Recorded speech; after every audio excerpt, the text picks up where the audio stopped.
ಇನ್ನು ಬಿಡದಿ ಟೌನ್ಶಿಪ್ ವಿಚಾರದಲ್ಲಿ ದೇವೇಗೌಡರ ಕುಟುಂಬ ಹಾಗೂ ಡಿ ಕೆ ಶಿವಕುಮಾರ್ ನಡುವೆ ವೈಯಕ್ತಿಕ ಜಂಗಿ ಕುಸ್ತಿಗೆ ಕಾರಣವಾದಂಗಿದೆ. ಅದು ಸಿಕ್ಕಾಪಟ್ಟೆ ವೈಯಕ್ತಿಕವಾಗುವಂಗೆ ಕಾಣಿಸ್ತಾ ಇದೆ. ಆ ಕಡೆಗೆ ದೇವೇಗೌಡರು ಹೇಳಿದರು, ಕುಮಾರಸ್ವಾಮಿ ಹೇಳಿದರು, ಈಗ ಡಿ ಕೆ ಶಿವಕುಮಾರ್ ಕೂಡ ಮಾತನಾಡಿದ್ದಾರೆ. ಆ ಕಡೆ ನಿಖಿಲ್ ಕುಮಾರಸ್ವಾಮಿ ಅವರ ವಿಚಾರದಲ್ಲೂ ಡಿ ಕೆ ಶಿವಕುಮಾರ್ ಮಾತಾಡಿದರು. ಅವರು ಒಂದಿಷ್ಟು ಕೌಂಟರ್ ಕೊಟ್ಟಿದ್ದಾರೆ. ಏನಾಗಿದೆ ನೋಡಿ. ಆಹ್ವಾನಕ್ಕೆ ಕರೆದಿದ್ದಾರಂತೆ. ನಾನು ಅವ್ರ ಟೈಮ್ಗೆ ನಾನು ರೆಡಿ ಇದ್ದೀನಿ. 3 ದಿನ ಟೈಮ್ ಸಾಕು ನನಗೆ. ನಮ್ಮ ರೈತರಿಗೆಲ್ಲ ಹೇಳ್ದೆ, ಅಣ್ಣ ನೀವು ಬೇಡ ಅಣ್ಣ, ನಾವು ಬರ್ತೀವಿ, ನಾವೇ ಸ್ವೀಕಾರ ಮಾಡ್ತೀವಿ, ನಾವೇ ಅವ್ರಿಗೆ ಉತ್ತರ ಕೊಡ್ತೀವಿ ಅಂತ ಪಾಪ ರೈತರೆಲ್ಲ ಹೇಳ್ತಾ ಇದ್ರು. ನನಗೆ ರೈತನ ಬಿಡಕ್ಕೆ ಇಷ್ಟ ಇಲ್ಲ. ಪಂತ ಅಣ್ಣ ನೀನು ಯಾವತ್ತು ಟೈಮ್ ಹೇಳ್ತೀಯ ಅಣ್ಣ, ನಾನು ಬರ್ತೀನಿ. ಜಾಗನೂ ಅವರೇ ಫಿಕ್ಸ್ ಮಾಡಲಿ, ಟೈಮು ಫಿಕ್ಸ್ ಮಾಡಲಿ, ಬಟ್ 3 ದಿನ ಟೈಮ್ ಕೊಡಬೇಕಷ್ಟೇ. ಗೌರವದಿಂದ, ನಾನು ಭಾಳ ನಮ್ರತೆಯಿಂದ, ಈಗ ಎಷ್ಟು ಗೌರವದಿಂದ ಅವ್ರ ಅಣ್ಣ ಅವ್ರಿಗೆ ಏನು ಗೌರವ ಕೊಡಬೇಕು.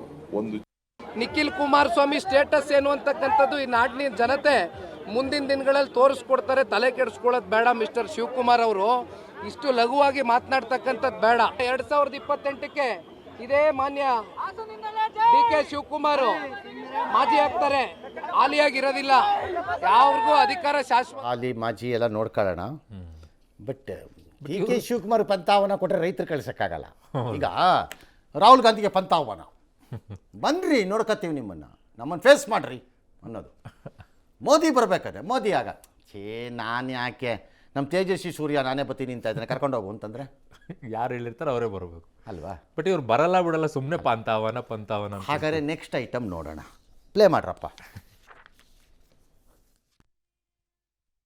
ಜಾಗನೂ ಅವರೇ ಫಿಕ್ಸ್ ಮಾಡಲಿ, ಟೈಮು ಫಿಕ್ಸ್ ಮಾಡಲಿ, ಬಟ್ 3 ದಿನ ಟೈಮ್ ಕೊಡಬೇಕಷ್ಟೇ. ಯಾಕೆ ನನಗೆ ಏನಾರ ಬೇರೆ ಬೇರೆ ಕಾರ್ಯಕ್ರಮ ಇದೆಯಲ್ಲ, ಒಂದ್ಸತಿ ನೀವು ಇದನ್ನ ನಮ್ಮ ಪಬ್ಲಿಕ್ ಟಿವಿ ಅವ್ರು ಮಾಡ್ಬಿಟ್ರಲ್ಲ, ಟೈಮ್ ಫಿಕ್ಸ್ ಮಾಡ್ಬಿಟ್ಟು ಚೇರ್ ಇಟ್ಬಿಟ್ಟು ನೀ ರೆಡಿ, ಬೇರೆಯವ್ರಿಗೆಲ್ಲ ಅದೆಲ್ಲ ಜನ ನೋಡ್ಬೇಕು. ನಿಂದು ಒಂದೇ ಟಿವಿ ಮಾಡ್ಕೊಂಡು ನೀನು ಒಂದೇ 15 ಸತಿ ತೋರಿಸ್ಬಿಟ್ಟೆ ಅದನ್ನ. ಇಲ್ಲ, ನಾನು ವೀಕಾಗೆ ಮಾತಾಡ್ತೀನಿ ಬಿಡು, ಅವರೇ ಸ್ಟ್ರಾಂಗ್. ನೋಡ್ರಿ ಸಾಹೇಬ್ರೆ, ಅದು ಏನು ನಮಗೆ ಲಾಭ ಮಾಡ್ಕೋಬೇಕು ಅನ್ನೋಕೆ ಮಾಡಿದ್ದಲ್ಲ ಅದು. ಹೌದು, ಸಾಕಾದ ಏನು ಇದು ಮಾಡ್ತೀರಿ, ಯಾರು ಒಬ್ರು ಕರೆಕ್ಟಾಗಿ ಹೇಳ್ರಪ್ಪ ಅಂತ. ಅಲ್ಲ, ಅಷ್ಟೇ ಗೌರವದಿಂದ ನಿಡಮಾಮಿಡಿ ಸ್ವಾಮಿಗಳು ಮತ್ತು ಪೇಜಾವರದವ್ರು ಮಾಡಲಿಲ್ವಾ? ಅಷ್ಟೇ ಗೌರವದಿಂದ ಮಾಡಿದ್ರು. ಅಲ್ಲಿ ಯಾರನ್ನೂ ಸಿಕ್ಕಾಕಿಸ್ಬೇಕು ಅಂತ ಏನು ಹೆಂಗೆ ಕಾಣ್ತಾರ್ರಿ ಅದರಲ್ಲವರು.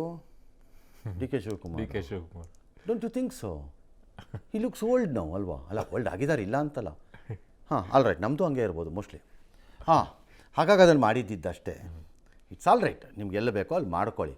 ಬಟ್ ಈ ಕ್ಲೀಶೆನ ನಿಲ್ಲಿಸ್ಬಿಡಿ, ನನಗೆ ಅದೇ ಬೇಜಾರು. ಪಂತಾವನ ರೆಡಿ, ಯಾವತ್ತಪ್ಪ ಎಲ್ಲಪ್ಪ ಮಾಡೋದೇ ಇಲ್ಲ. ಅವರು ಕರೆಯಲ್ಲ, ಇವರು ಕರೆಯಲ್ಲ, ಆಗೋದಿಲ್ಲ. ಅದಕ್ಕೆ ನನ್ನ ಪಾಯಿಂಟ್ ಏನು ಅಂದರೆ, ಈ ವಿದೇಶಗಳಲ್ಲಿ ಟೌನ್ ಹಾಲ್ ಥರ ಮಾಡ್ತಾರೆ. ಎಲ್ಲ ಲೀಡರ್ಗಳು ಒಂದು ಕಡೆ ನಿಂತ್ಕೊಂಡು ಮಾತಾಡ್ತಾರೆ. ನೀವು ಬೆಂಗಳೂರಿನ ಟೌನ್ ಹಾಲಲ್ಲೇ ಮಾಡಿಬಿಡಿ. ಎಲ್ಲ ಮಾಧ್ಯಮಗಳು ಬರಲಿ, ಅಲ್ಲೂ ಹಾಗೆ ನಡೆಯುತ್ತೆ. ಎಲ್ಲ ಮಾಧ್ಯಮಗಳು ಬರುತ್ತೆ. ಬಟ್ ರೊಟೇಷನ್ನಲ್ಲಿ ಒಂದೊಂದು ಮಾಧ್ಯಮದವರು ಅದನ್ನು ಮಾಡರೇಟ್ ಮಾಡ್ತಾರೆ. ಅಂದರೆ ಈ ಸರಿ ಪಬ್ಲಿಕ್ ಟಿವಿ, ಇನ್ನೊಂದು ಸರಿ ಯಾರೋ TV9, ಇನ್ನೊಂದು ಸರಿ ಯಾರೋ ಸುವರ್ಣ, ಈ ಥರ ಮಾಡರೇಟ್ ಮಾಡ್ತಾರೆ. ಹೌದು, ಕೇಳಕ್ಕೆ. ಬಟ್ ಎಲ್ಲರೂ ಕ್ಯಾರಿ ಮಾಡ್ತಾರೆ. ಎಸ್, ಹಾಗಾಗೆ ಹೋಗ್ಬಿಡ್ಲಿ, ಮಾಡಿಬಿಡಿ. ಫಸ್ಟ್ ಟೈಮ್ ಪಬ್ಲಿಕ್ ಟಿವಿನೇ ಬೇಡ, ನೀವು ಬೇರೆಯವ್ರನ್ನೇ ಮಾಡಿ, ನಂದೇನು ಬೇಜಾರಿಲ್ಲ. ರಾಜ್ಯದ ಜನಕ್ಕೆ ಉತ್ತರ ಕೊಡಿ. ಕೊಡಲ್ಲ ಬಿಡಲ್ಲ, ಸುಮ್ಮನೆ. ನಮ್ಮ ಪಾಯಿಂಟ್ ಅಷ್ಟೇ. ಕೊಡದೇ ಇದ್ದರೆ ಬಾಯಿ ಮುಚ್ಕೊಂಡಿರಿ. ಎಸ್.